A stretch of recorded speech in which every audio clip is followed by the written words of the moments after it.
Bonjour, nous sommes aujourd'hui dans l'espace voile légère du Salon Nautique de Paris pour découvrir le H+, le tout nouveau Hobbycat, qui a la particularité d'être designé par le célèbre Philippe Starck, son acolyte Thierry Gauguin et l'équipe de Hobbycat Europe. La philosophie de ce bateau est donc de remplacer le célèbre Hobbycat 16 que l'on trouve à côté ici aujourd'hui. Alors ce qui est frappant, ce sont deux choses. C'est d'abord qu'en fin de compte, ces deux bateaux ont les mêmes mensurations, 5 mètres de long, 2 mètres 40. En revanche, le Hobbycat 16 bénéficie d'un foc et d'une grande voile, donc 20 mètres carrés de voile, tandis que le H+ n'a qu'une seule boîte. Il est gréé en 4 boats et ne bénéficie donc que de 13 mètres carrés de voilure. Alors le H+ nous a été présenté il y a un an au Salon Nautique, en tout cas son concept, et aujourd'hui il est un petit peu en retard, donc c'est simplement un prototype qui pour l'heure est exposé au Salon Nautique. En tout cas on peut déjà voir les formes de coque qui étaient restées assez mystérieuses jusqu'à présent, avec notamment cette étrave inversée qui reste néanmoins légèrement inversée. On voit bien la différence avec l'ancienne étrave du Hobby 16 derrière. Pour le reste, les formes de coque sont celles du Hobbycat 16 Max avec un sabot dessous qui permet de beacher très facilement. Vous avez certainement repéré l'hélice qui se trouvait sous la coque tribord à l'avant et vous vous demandez probablement qu'est-ce que c'est. L'explication est facile. Ça correspond en fait à l'idée de Starck de faire un bateau ultra simple, raison pour laquelle il propose différentes options. Et ici, on voit tout simplement qu'il y a un bloc moteur. Alors je vous le montre, il y a une trappe ici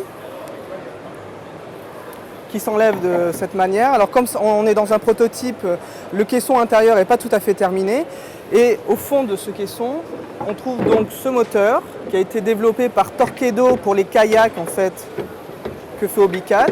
C'est un moteur électrique amovible qui représente 1,5 cheval. En position haute, il vient ici sur son emplacement, sachant que la batterie lithium vient ici.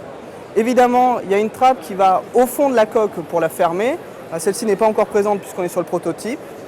Et ensuite, on ferme la trappe supérieure et on est bon. L'une des idées qui emballe Philippe Starck, c'est celle du cercle parce que ça correspond définitivement à la forme parfaite. Raison pour laquelle il a designé ce trampoline circulaire qui évidemment attire énormément le public, mais qui néanmoins peut poser les questions de rigidité de la structure. Alors là, on est sur un prototype, ça a l'air d'être solide, mais qu'est-ce qu'il en est en navigation? C'est difficile à évaluer aujourd'hui. Ce qui est certain, c'est que ça diminue l'espace. Si vous voulez avancer énormément ou reculer, eh bien, il n'y a pas d'angle, si l'on peut dire. On a là, au niveau de ce trampoline circulaire, un réel souci du détail, puisqu'on voit qu'au centre de la plateforme, alors c'est une pièce qui reste à designer complètement, vous avez ici un cercle qui sert d'abord à masquer l'arrivée du tressage, mais également qui servira à l'avenir comme d'arrangement.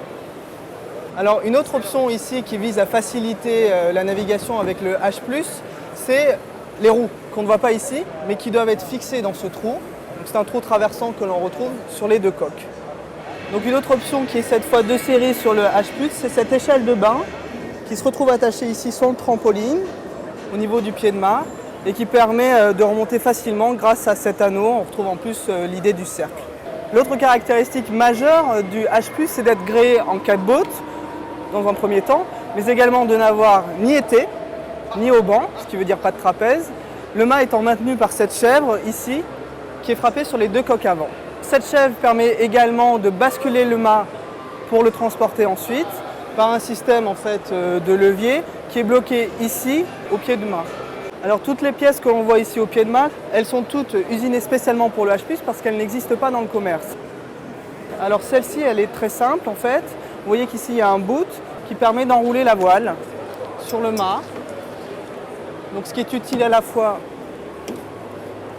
pour le rangement, mais aussi éventuellement pour prendre un riz. Alors au niveau de la barre et des safrans, il y a à nouveau un énorme travail de design de la part de Starck, puisque la barre elle est courbée dans 2 dimensions, vers le haut et en avant.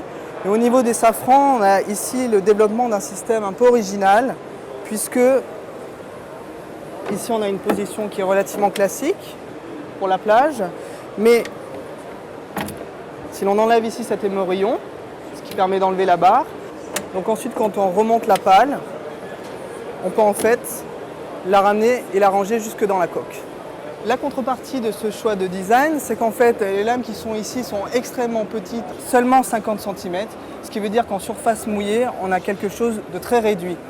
Alors comme vous l'avez compris, la philosophie de ce H+, c'est de proposer une navigation très simple, donc l'accastillage est réduit à son strict minimum. Vous avez ici un palan d'écoute 4 brins, pas de rail de grand voile comme on pouvait le voir sur le Hobie 416. À l'avant, vous avez un taquet sur la poutre circulaire qui permet donc d'enrouler la voile comme on a vu tout à l'heure. Un petit peu plus haut, un simili Cunningham. Le bateau qui est présenté aujourd'hui au Salon Nautique reste un prototype, notamment il est construit en polyester avec du gel coat, alors que le projet est de le construire en polyéthylène, ne serait-ce que pour garantir un prix abordable. Alors, le problème pour déterminer ce prix, c'est que le H+ se veut être un produit de design, avec les exigences du designer, qui veut par exemple que le bateau soit monochrome et laqué. Alors avec d'un côté les exigences du designer et de l'autre les contraintes de la production de masse, on a du mal à résoudre l'équation et le H+ tarde à sortir. Si Hobie réussit maintenant son pari, on a vraiment hâte d'essayer ce bateau en mer. Espérons d'ici cet été.